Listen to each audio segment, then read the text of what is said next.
Oke, assalamualaikum warahmatullahi wabarakatuh.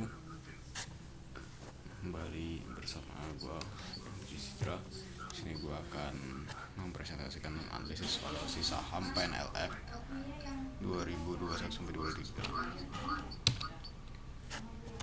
Oke, next. Oke, tujuannya itu apa sih? Analisis valuasi saham PNLF periode 2021-2023 bertujuan untuk memberikan wawasan dalam tentang kinerja keuangan, pertumbuhan aset, dan rasio valuasi perusahaan dalam konteks industri jasa keuangan. Laba bersih PNLF tahun 2023, laba bersih mengalami penurunan pada 2023 menjadi 1,5 triliun setelah mencapai puncaknya di 1,8 triliun pada 2022. Lalu apa sih maksudnya? Ya, 2022 itu labanya signifikan, cuman pada 2023 kok turun. Nah, itu karena tekanan biaya dan industri jasa keuangan yang menantang. Kalau pendapatan stabil, ya PNLF ini masuk salah satu saham yang stabil ya, mid capnya ya, karena dia secara keuangannya dia walaupun turun, tapi dia bukan turun yang besar gitu loh, sampai puluhan persen enggak.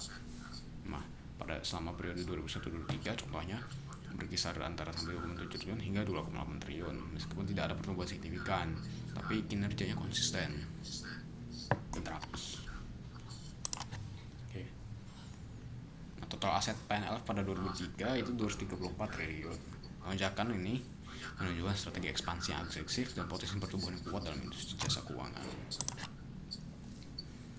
Nah, mungkin penyebabnya apa sih gitu?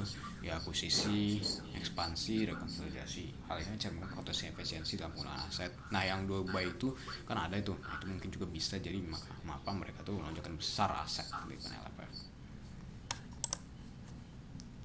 Oke, rasio valuasi utama ya PE ratio, PBV, PS, ROE, ROA untuk periode 2021 sampai 2023. Analisis ini memberikan wawasan penting mengenai posisi valuasi dan profitabilitas keuangan dalam industri keuangan.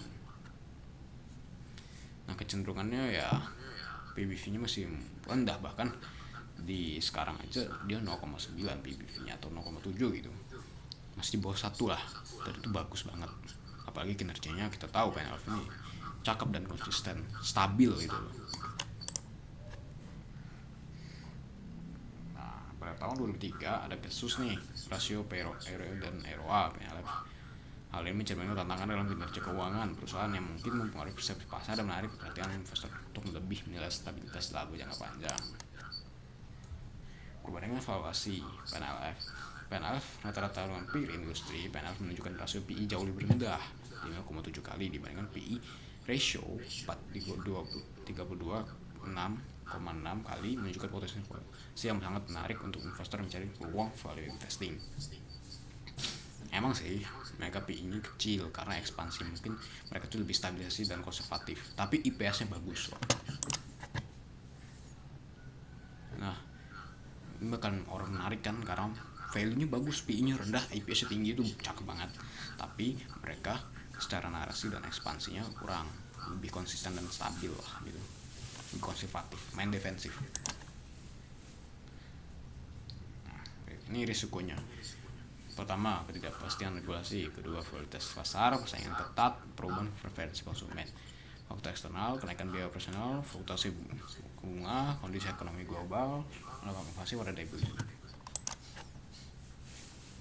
Nah, kekuatan PNLF ya tadi lah, dia valuasinya bagus, menarik banget, cuman secara narasi kurang emang. Kita lihat tuh jarang banget PNLF itu kayak ekspansi besar-besaran, tapi masih bagus ada ekspansi walaupun kinerjanya cakep banget, secara fundamental value-nya bagus banget, bahkan underrated.